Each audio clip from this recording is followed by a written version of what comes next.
भगवते वासुदेवाय। ॐ सहना भवतु सहनौ भुनक्तु सह वीर्यं करवावहै तेजस्विनावधीतमस्तु मा विद्विषावहै। ॐ शान्ति शान्ति शान्तिः। श्रुतिस्मृतिपुराणानाम् आलयं करुणालयं नमामि भगवत्पाद शङ्करं लोकशङ्करं शङ्करं शङ्कराचार्यं केशवं बादरायणं सूत्रभाष्यकृतौ वन्दे भगवन्तौ पुनः पुनः।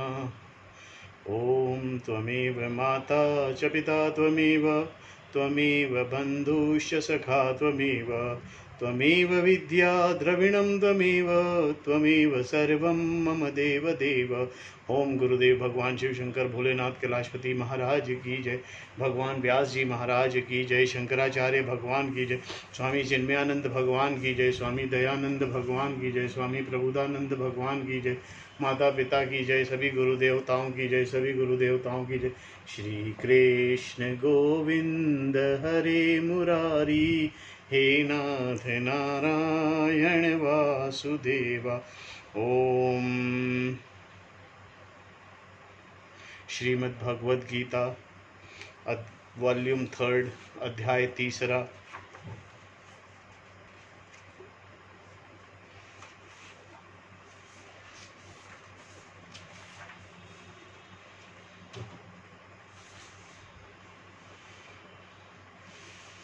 In the previous chapters, beginning at the verse 55, Lord Krishna pointed out that wise person, a sthiti pragya, is one who gives up all desires, being happy with oneself, in oneself. This is the ultimate human end and is what is meant by moksha, liberation or freedom. Giving up desires implies giving up all activities also. An activity is pursued because there is a desire to accomplish a given end. If there is no desire to accomplish a given end, there is no pursuit. Arjuna wanted shreyas, liberation, and understood that in order to gain it, knowledge alone was required and karma was of no use. Krishna explained all this when Arjuna asked him to describe sthiti pragya. Before that, Krishna talked about nature of Atma, being free from any limitation. Then he asked Arjuna to listen to what he had to say about karma yoga. He said, Yoge tu imam sarnu. Gita 2nd Adhyay 39th verse. Arjuna's confusion about knowledge and karma. During this discussion, Krishna asked Arjuna to perform action remaining rooted in karma yoga. Yogastha kuru karmani. This mandate confused Arjuna. He wondered, should I continue to do karma or should I pursue knowledge? If I pursue knowledge, I will definitely gain moksha. Whereas if I perform karma, I will be bound by karma phala. Even karma yoga is not adequate for moksha. How then am I to gain moksha if I perform action? Arjuna made it very clear to Krishna early in the 2nd chapter what he wanted moksha. He told Krishna in so many words, I am your student, please teach me so that I will gain shreyas, moksha. Arjuna naturally expected Krishna to tell him exactly what would give him moksha. Krishna pointed out that knowledge would give him moksha, thereby implying that all karma was to be renounced in order to pursue knowledge. Why then was Krishna advising him to do dharma, karma?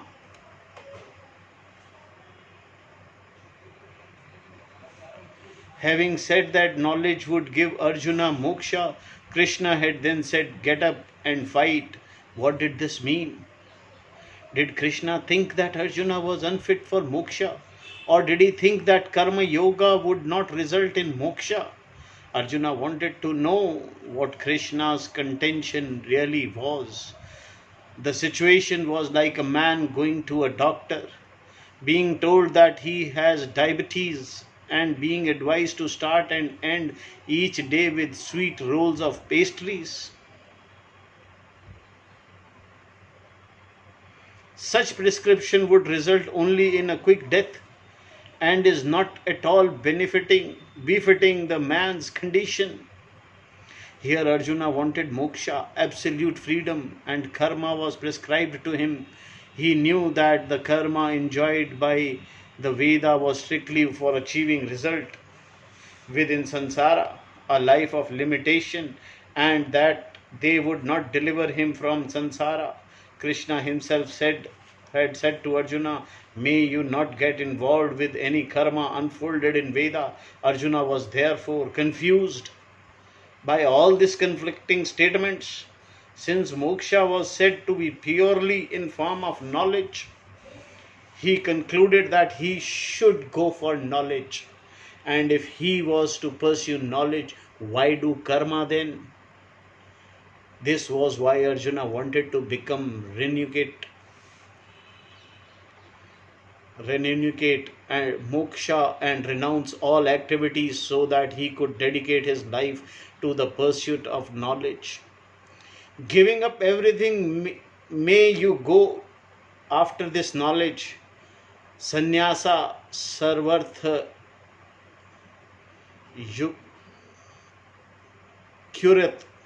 kuryat. Sannyasa sarvartha sarvanarth kuryat. This was a popular statement. Arjuna seen sannyasis giving up everything to pursue knowledge. He therefore thought that if he was interested in moksha, he should do the same. This is the case for anything who wants in life. If money is what you are interested in, you must give up a lot of things and go after money. Or if you want power, you should go after it to the exclusion of everything else, spending whatever money is necessary to get it. You cannot expect to retain your money and at the same time gain power. No election was ever won that way. However, after gaining power, whether you are able to regain the money is a different issue. Arjuna therefore thought, if I want knowledge, it is only reasonable that I should give up karma action. For a person who is dedicated to pursue knowledge, giving up everything is not unreasonable requirement. This is why a life of renunciation, sannyasa, loomed so large in Arjuna's mind, and it was all he wanted. In his eyes, sannyasa seemed to be the only destination and was the right thing to do. But Krishna said, having decided to fight, please give up and fight. Tasmat uttishta kauntaya yuddhaya karta nishchaya. Arjuna's confused was based on his incorrect understanding of renunciation.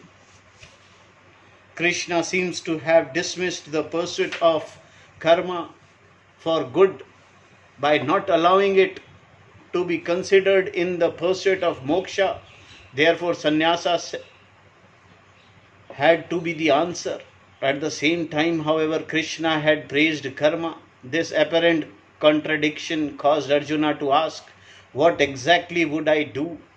He did not think of pursuing both karma and moksha because nowhere in the second chapter did Krishna mention combining them. Knowledge, jnana, is adequate for moksha.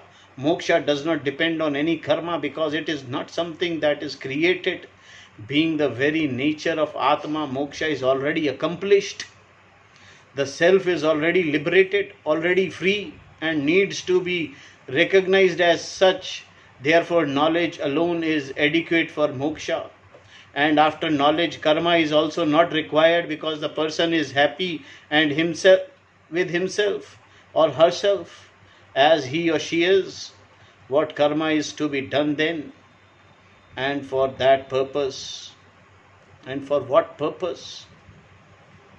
Doing karma for pleasure of it is not what is being discussed here. To do karma merely for pleasure of it means that one may or may not do it. Some people will do karma and enjoy themselves, while others may not do any karma at all and still enjoy themselves.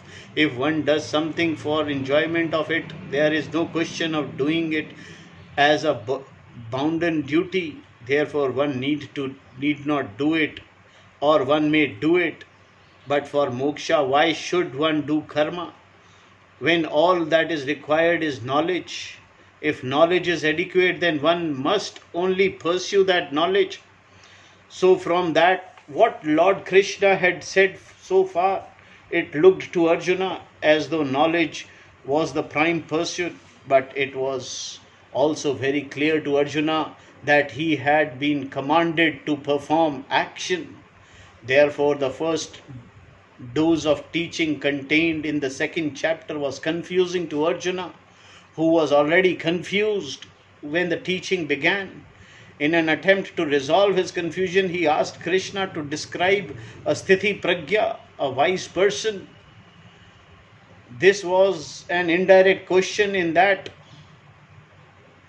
by knowing exactly what sthiti pragya was, Arjuna thought he would know whether it was knowledge or karma that would make him wise and therefore free.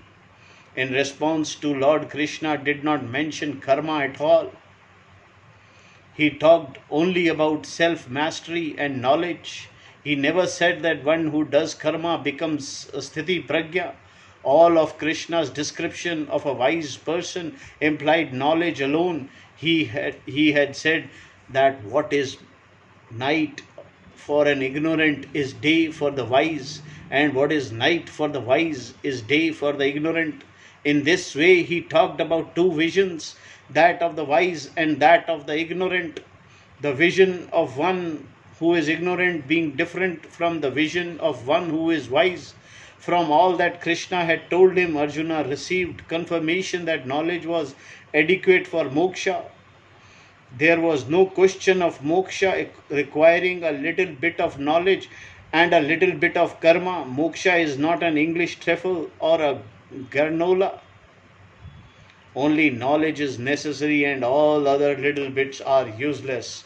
Thus Arjuna concluded, if knowledge alone is going to liberate me, then the pursuit of knowledge is enough. If knowledge is adequate, karma never comes into the picture. Neither before knowledge nor after knowledge, because this was Arjuna's thinking. He had a doubt to rise. Thus, when Krishna finished talking, Arjuna asked him question.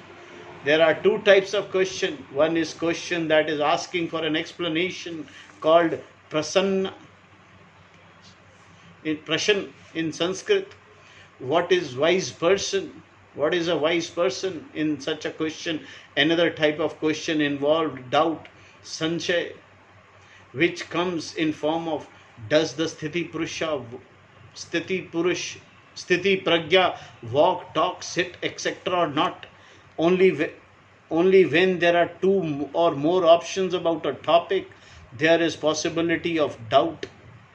Throughout the Gita, Arjuna raised doubt and also asked questions involving definition and descriptions.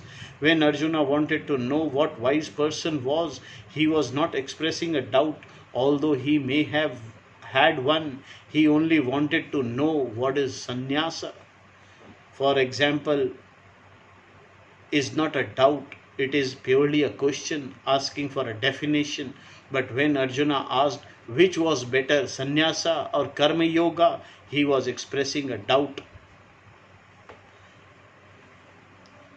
Now Arjuna asks, Arjuna uvacha jayayasi chait karmanaste mata buddhir janardhana tatakki karmani ghore मा नियोजसि केशवः. Janardhana, O Janardhan, Hey Krishna, Karmanah, then action, Buddhihi, knowledge, Jayaste, better, Te Mata, if it is your contention, Tat, then, Ghore Karmani, in gruesome action, Mam me kim niyojasi, why do you impel Keshava, hey Keshav? Arjuna said, Janardhan, O Krishna, if it in your contention knowledge is better than action, why then do you impel me into the gruesome action, Keshava? Arjuna addressed Lord Krishna here as Janardhana, a name for Lord, which means one who upholds the law of karma by giving the fruit of wrong action to the performer of the action. Wrong karma results in pain, dukkha, either immediately or later. Krishna's contention, as Arjuna saw it, was the knowledge and the pursuit of knowledge are better than superior to action, karma. The action being referred to here was no ordinary action such as performing a ritual or cooking. It was a terrible, gruesome action involving bloodshed and destruction of many people. Therefore, Arjuna asked Krishna, why do you engage me in this terrible action? If with reference to moksha, knowledge is superior, if knowledge alone is going to give me moksha, why are you asking me to do karma? In Arjuna's understanding, Krishna was asking him to act, but at the same time he was praising knowledge, and in pursuit, Krishna seemed to be saying that knowledge liberates, but at the same time he was asking Arjuna to do karma, and terrible karma at that. That too a terrible karma of killing people. Arjuna wanted to be a sannyasi, and Krishna seemed to be pursuing him into the ring to fight. He had even signed a contract with him. He had asked only that Krishna be his driver, not his agent, who would arrange fighting matches for him. Arjuna questions, why are you asking me to perform this terrible action? Extends into the next verse as well. Vyami shreneva vakyena buddhi maho yasev me tadaikam vadanishchitya yena shruyo aham anuyam. Vayam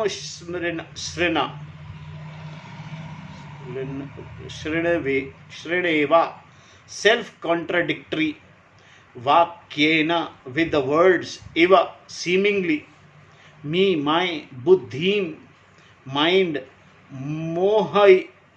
mohayasiva, you seem to confuse, yena, by which, aham, I, shreya, liberation, moksha, apanayum, shall gain, tat, that, ekam, one, nishchitya, deciding for good, veda, vada, tell. With words that are seemingly contradictory, you seem to confuse my mind. Deciding for good, which is better, tell me the one thing by which I shall gain liberation. Arjuna did not say that Krishna's words were self-contradictory, but that they were seemingly contradictory. In Arjuna's understanding, there was a contradiction. Even then, he did not say to Krishna, you confuse me with self-contradictory words, which would have been an accusation. Here we are given an indication of how one should talk in such a situation. When Arjuna said, by words which are seemingly contradictory, you seem to be confusing me. He meant that in fact Krishna's intention was not to confuse him. He knew that there is often accusation involved in a dialogue between two people. If your perception is that a person did something to you, you may say, "You did this to me." The person becomes defensive and will not accept your statement. You then feel that your feelings are invalidated and you are not understood. The other person also feels that he or she is accused and not understood at all. In other words, there is not only no communication but also miscommunication. Here Arjuna's use of the word eva as though reveals an important principle in communication. Never evoke the defensive person in the one with whom you are communicating. Arjuna was not accusing Krishna of confusing him, nor did he say that his words are contradictory. Instead, he said that Krishna's words seemed to be contradicting themselves, and therefore Krishna seemed to confuse him. But Arjuna did not think that Krishna was confusing him, only that this was how he perceived it. He says, "My perception is that I have not understood what you have taught because you seem to praise knowledge. Moksha is not produced by karma. For wise person, all karmas and their results that are mentioned in Veda are like a well that has been completely flooded over by water. So what's the use is the well water when there is water everywhere? You need to search for the well when the river is dry. The well water is useful, but when the river is overflowing and the well is underneath it, why are you not going to look for the well, because it is not going to be of any use to you. Similarly, for the one who knows oneself to be full free from liberation, of what use is an object of security and happiness except for its empirical value? This is how Krishna had praised the wise person. By praising the wise, wisdom is praised. Krishna had praised wisdom in this way and had made it very clear that knowledge was adequate for moksha. So Arjuna told Krishna that basis for his confusion was because he was asked to perform action, karma, and at the same time knowledge was praised as the means of Shreyas. Karma is something that can be produced, something that is born out of one's will, whereas moksha cannot be produced. 4 types of result can be produced by karma. Something can be created by you, something that has already been created can be modified or destroyed by you, something can be cleansed or purified by you, and place that is already there can be reached by you. Whether action are worldly or religious, they can only produce one of these 4 types of result. Here we are talking about moksha, which cannot be produced. If it can be produced, it would be a lost. If, for example, moksha could be achieved by purifying the Atma, it would take no time for all the Atma to become impure again. You would have to scrub it every day. Nor can Atma be reached because Atma is myself. It is not something I have to reach because it is not away from myself. Therefore, reaching it is impossible. Modification of Atma is also not moksha. What can be modified is subject to time, so moksha gained will be lost. Also, in order to Atma to subject of modification, it would have to be an object objectifiable by me. But because Atma is myself, it cannot be an object in my hand. Therefore, it is not something that I can modify. The self is already accomplished and moksha is identical with me. But Krishna was asking Arjuna to do karma. Therefore, Arjuna asked him to settle on one or the other, either knowledge or karma. If it was to be karma. He wanted to know why. By the nature of knowledge, knowledge is not something that is produced and is therefore different from karma. Knowledge is knowing things as they are. To know that an unclean object is unclean or that clean object is clean is knowledge, jnana.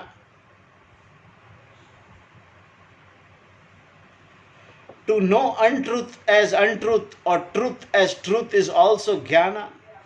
To know the real satya as satya is jnana.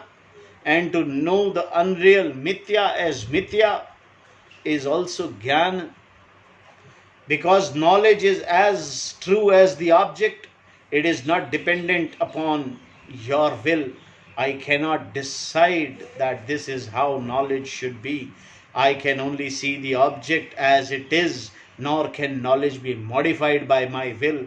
The will can set me up to pursue knowledge, but it cannot interfere in the perception of an object. This being the case, jnana and karma are two entirely different things. Arjuna wanted Krishna to tell him whether knowledge or karma would liberate him. Tell me whether I will gain shreyas by karma or by knowledge. Tell me which one will do it. Do not tell me that knowledge is all right and karma is also all right, and that I can go this way or that way. Suppose you go to a teacher who tells you you should perform karma, then you decide to go to another teacher for a second opinion, just as you might if a doctor who have consulted recommends a surgery. The second teacher may say, what karma? You should do yoga. Yet another teacher might say you must pursue knowledge. It is to be expected that if you do to go to three different teachers, each one give you a different set of instruction, you then have to find out for yourself which of the three is proper, which teacher is right. There may be a fourth person who is right. It is also understandable that same teacher may give different advice to different students. One student may ask, should I marry or not? And be told that he or she should marry. And the student may be told not to marry because he or she does not know how to take care of himself or herself. The person is already dukhi and risks making another person dukhi by marrying prematurely. So a teacher may advise him or her students differently. In Gita, there are only two people involved, Krishna and the teacher. Krishna, the teacher, and Arjuna, the student. It seemed to Arjuna that Krishna was saying, knowledge liberates, therefore do karma. Only one student was involved here, Arjuna. It looked as if he was being told knowledge is okay and karma yoga is okay. Arjuna was therefore understandably confused by Krishna's seemingly contradictory word. There was a similar situation in the epic Ramayana between Parashtha and Ravana. Ravana had kidnapped Rama's wife Sita. He was probably the first. This was the first kidnapping ever reported and was definitely a federal case. Rama, who was a king, took the case into his own hand. When negotiations for Sita's return were unsuccessful, Rama declared war on Ravana. Ravana had a minister, Prahasta. Summoning him, Ravana asked Prahasta, what do you think? Should I give Sita back to Rama? I think we are inviting trouble by keeping her here. To which Prahasta replied, yes, Maharaj, you should give her back, because we are definitely inviting danger by doing otherwise. We will be destroyed. Hearing this, Ravana became very angry and said, are you saying that we will be destroyed by this Rama, a mere mortal, an ordinary human being? Are you telling me Ravana, who has 10 heads and great powers, that this puny little Rama is going to destroy me? Never, Maharaj, never. Prahastas replied, Rama is nobody. He has only 2 hands and 2 legs, with his bow and arrows he can possibly do to you? What can he possibly do to you? Then Ravana said, but I am told that this Rama is not an ordinary mortal. Prastha's reply came promptly. He said, Maharaja, do you know what I have heard about this Rama? They say he is an avatara, an incarnation of Lord himself, and not an ordinary mortal. Getting angrier, Ravana asked, do you think that Rama and Lakshmana with these monkeys can beat us? And we can beat anybody? When I am the Lord of three worlds, are you saying that these two are going to destroy me? Never, Maharaja. Prastha replied. How can these two fellows with their monkeys do anything to you? Ravana then said, but I am told that the monkey Hanuman is very powerful. Maharaj, there is not only one Hanuman. Prastha responded, there are thousands of monkeys. Some of them are as great as Hanuman. There are so many of them that if they all come here, we are done for. Then Ravana asked, are we afraid of monkeys? What, Maharaj, explained Prastha. Of course we are not afraid of monkeys. Varuna, the god of water, comes and waters our garden. Vayu, the god of air, comes and sweeps our floor. Why should we be afraid of these monkeys? It would seem that Prastha had read a book equivalent to How to Win Friends and Influence People. The advantage of being a Prastha is that in every cabinet reshuffle, his name always appears on top of the list because he says yes to everything. Any employee saying yes to his master is the best employee. Such pleasantries may be acceptable to those who are anxious to maintain a position, but in Arjuna's case, the relationship was one of the teacher and the student. I am your student, Arjuna had told Krishna. A teacher should not be afraid to tell student that what is true and what is not true. If a teacher does not tell you what is true, who else is going to do it? Arjuna wanted Krishna to tell him what was true and not true. Therefore, he was not looking at pleasantries. He wanted to be told what was the one thing that would give him moksha and did not want to hear about anything in between. He did not want to be told that karma is good and knowledge is also good. He did not see it that way, even though it looked as though this was what Krishna was saying. Arjuna was though saying to Krishna, from your own words, I understand that knowledge liberates and karma binds. Why then do you want me to be bound to this karma? Every karma I perform only makes the knot more complicated. If I am to resolve this knot, this tie to samsara, a life of limitation for which I need and want moksha, then I need to pursue knowledge. But you are asking me to act. Therefore, you must have something in mind. Please tell me what it is, because I do not understand. This is when the thinking mind, Arjuna's question, which was a real doubt. Krishna's answer, twofold commitment in lifestyles. Shri Bhagavan Uvacha. This is verse number 3. लोक अस्मिन् द्विधा निष्ठा पुरा प्रोक्ता मया नघ ज्ञानयोगेन संज्ञानं कर्मयोगेन योगिनाम्.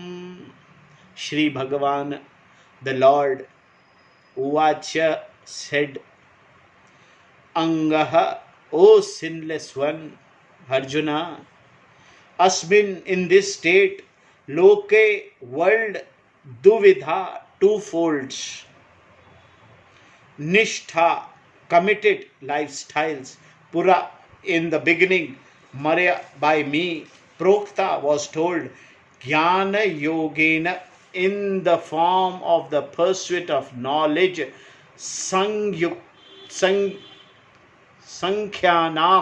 for the reunificated Karma Yogena, in the form of pursuit of karma yoga. Yogi Nam, for those who pursue activity. Shri Bhagavan said, the sinless one Arjuna, the twofold committed lifestyle in this world was told by me in the beginning, the pursuit of knowledge for the reunicated and the pursuit of karma yoga for those who pursue activity. Krishna was not talking here as mere Krishna who was born on the given day at the given time, but as a Ishvara, the Lord. Throughout the Gita, Krishna talked as the Lord, except in one or two places where he said to Arjuna, you are my friend. In fact, anyone who understands the nature of Ishvara can talk as an avatara, as Ishvara incarnated, just as Vyasa and Krishna do in Mahabharata. In the 4th chapter of Gita, Krishna himself talked about what an avatara is, as we shall see in the next chapter.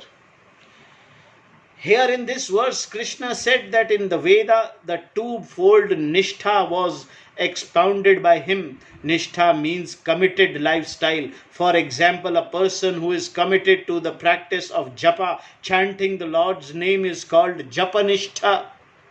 And when performing authorities, tapas, the emphasis is on one's life, the person is called Taponishtha. One for whom the pursuit of Brahman is the Nishtha is Brahmanishtha.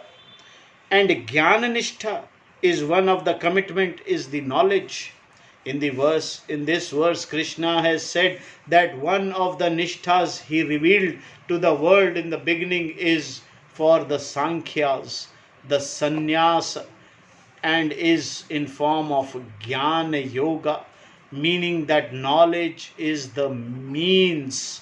Knowledge is the means for the Jnana Yogi who is a sannyasi, because he has no karma to do other than the pursuit of knowledge in order to gain moksha. The other Nishtha, Karmanishta Yoga he revealed into the world in the beginning is for everyone else, karma yogis.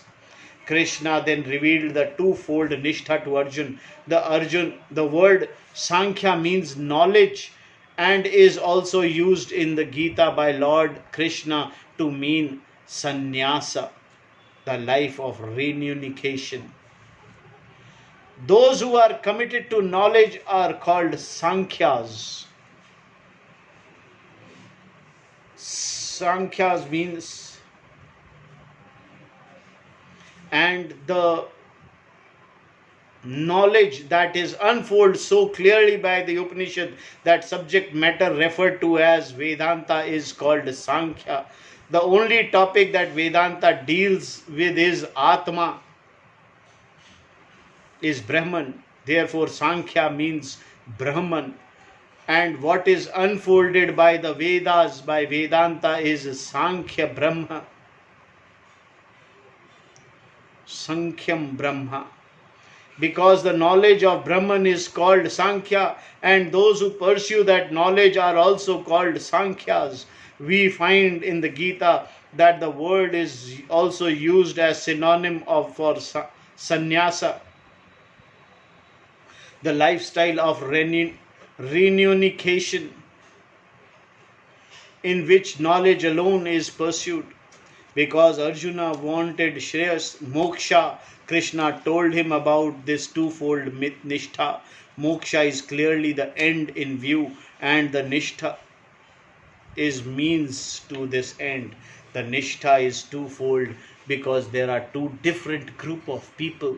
One group is called karma yogis, or just yogis, that include everyone who does not live life of reunification. For these people there is karma yoga, whereas for sannyasi there is jnana yoga. These two styles are in accordance with the fourth stage of life found in the Vedic culture. The first stage is called brahmacharya ashram, wherein the person lives a studious life with learning as main focus. The brahmacharya ashram prepares one for the next ashram, the grihastha ashram, marriage, In the Chandogya Upanishad, we read that Shvetketu spent 12 years in Gurukul, in which he joined when he was 12-year old. So the first 24 years of one's life is the first stage of Brahmacharya ashram. The second stage of life is Grihasthashram, where being a householder and raising a family is the primary focus, prepares one for the third stage called Vanaprastha ashram. In this stage, a person remains married, but husband and wife lives as friends rather than as married couple. The person continues to perform the various rituals enjoyed by the Vedas for household, but withdraws from worldly activities and lives in contented life. The Vanaprastha ashram prepares one for the fourth and the final stage, sannyasa, a life of renunciation. Sannyasa is the best retirement plan because one does not require money for it. One simply renounces whatever one has. Renunciation is possible at any stage. Arjuna, who was in the Grihastha ashrama, wanted to renounce. He did not want to go through the intermediary stage of as a Vanaprastha, nor was it necessary to do so, for the day a person wants to get out of any of the first three ashrama, it can be done. When one discovers the readiness of dispassion in oneself, on that very day one can take sannyasa. There is Vedic sanction for it. The sannyasa ashram is a stage in life where one is absolved from performing karmas. One is freed from the duties in order to pursue knowledge. This pursuit is all that is to be done. Therefore, the person must already be a jnani or want nothing but knowledge. There are two types of sannyasas. One person who is already jnani, there is vidhivat sannyasa, a sannyasa taken because of knowledge. The person has knowledge and there is nothing more for him or her to do in the world, no obligation whatsoever. If the knowledge has been gained in any of the other three ashram, brahmacharya ashram, grihastha ashram or vanaprastha ashram, the one can take to the sannyas ashram directly, taking vidhivat sannyasa, so that he or she is no longer subject to obligations. Otherwise, for person with the knowledge, there will still be obligation, because each of the first three ashram implies certain duties on one's part which cannot be left undone as long as one is in that ashram. Thus, the person takes a sannyasa to be free from these obligations, to make it perfect in the other worlds. The other main type of sannyasa is Vividhisha sannyasa, vividhisha, and is meant for knowing. This sannyasa is for those who desire to know self, Atma, as Brahman. The person knows exactly what is to be done. He or she has heard that this Atma is Brahman and wants to know it. Such a person is not interested in anything else and has certain viveka, discrimination, and with reference to the real and unreal, he or she also has vairagya, dispassion, mumuksutvam, the desire for liberation. The other qualifications of various degrees, and with these qualifications the person takes to the life of sannyasa called a vividhisha sannyasa. The third type of sannyasa is apat sannyasa.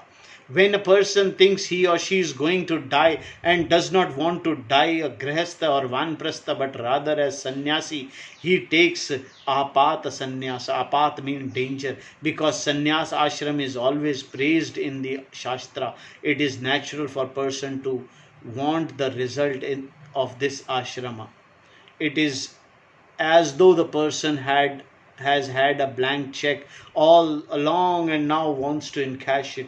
For one who has already lived a grihastha life and has been told that death is near, there seems to be no use in continuing in grihastha ashrama. A man who is not about to die is usually want to remain a grihastha because he is fond of his wife and children. but he knows he is going to die fairly soon. He may go for apata sannyasa. At such a time, one does not require a guru, but can simply declare oneself to be sannyasi. With the sun, the elements, and all the god as witness, one can make a vow for which there is a particular mantra, and if one happens to survive, the vows taken can always be ratified later. This is how Shankara became sannyasi. Shankaracharya ji wanted to become a sadhu at a very young age, but his mother was not so all agreeable. As the story of his life goes, help.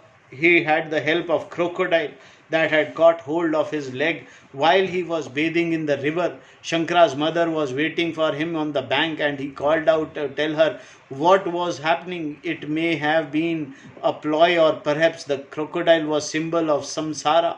He did not know. We don't know about that.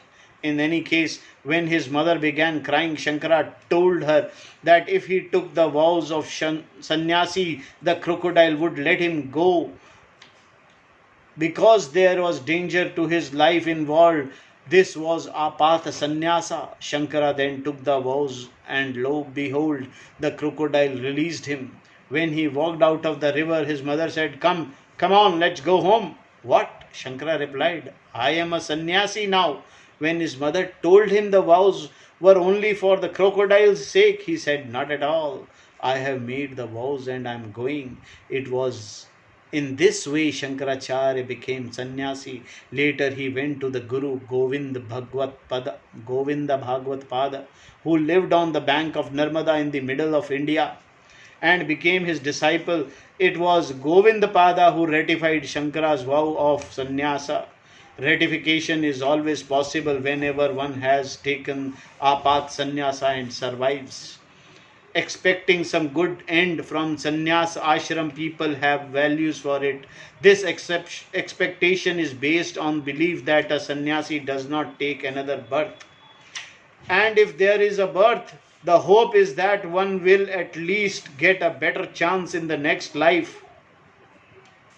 This is a belief, and one has faith, shraddha in it. A person may be born into the family where he or she can start life as a sadhu, so that directly from brahmacharya stage he or she will become a sannyasi and not a grahastha. Thus, those who have become sannyasis this way may have been apata sannyasa in their previous lives.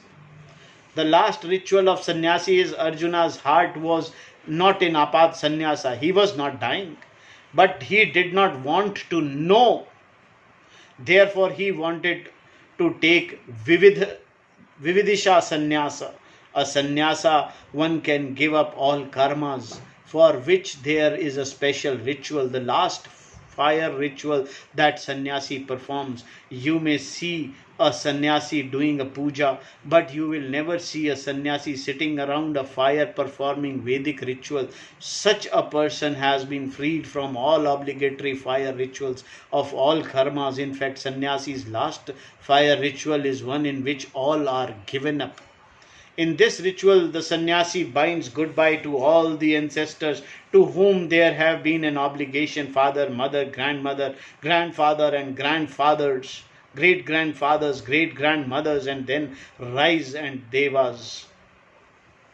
The person taking sannyasa says that self-knowledge will be pursued to the exclusion of all else. Ask for the blessings of the paternal and maternal ancestors and take a vow of abhaya, a vow not to harm any living being, including trees and plants. The sannyasi also vows to be a non-competitor in this world and all others, thereby becoming a person who does not compete for the sake of status, politically, economical, or socially. Knowledge is the only interest for sannyasi. Having taken these vows, the sannyasi takes a few symbolic steps towards the north and direction, then stands for moksha. South stands for death. Thus Lord of Death, Lord Yama, is southerner. This symbolism may be based on the polar attraction of in the north. Death never attracts you, whereas freedom from death does. Moving towards the north is search of moksha. Having discarded all clothing, the sannyasi is called back by Guru, given a set of simple clothing, and asked to serve and continue studying with Guru. This then is ritual of sannyasa, be it either Vidhivat sannyasa or Vividisha sannyasa. Both are mentioned by Shankara in his commentary. In Vidhivat sannyasa, one may or may not take sannyasa formally. The main aim is that by knowledge one gives up all karmas. The knowledge is that I am non-doer, a performer, no action. I perform no action. This is Naishikarmya. Naishikarmya, the state of actionless. I perform no action at any time because Atma, which is I, does not perform any action, nor does Atma cause anyone to perform action. I am not a doer in spite of all the action I do. This knowledge is the real sannyasa, described as Jnana Karma Sannyasa. For the sake of Jnana Karma Sannyasa, one takes to the lifestyle of sannyasa, pursuing self-knowledge. The other Nishtha Karma Yoga is for the seekers in the other ashrama.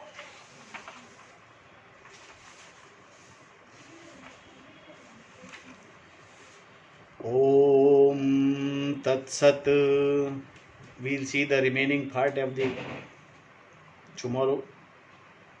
Om Purnamadaha Purnamidam Purnat Purnamudashyate Purnasya Purnamadaya Purnameva Vasishyate. Om Shanti Shanti Shanti.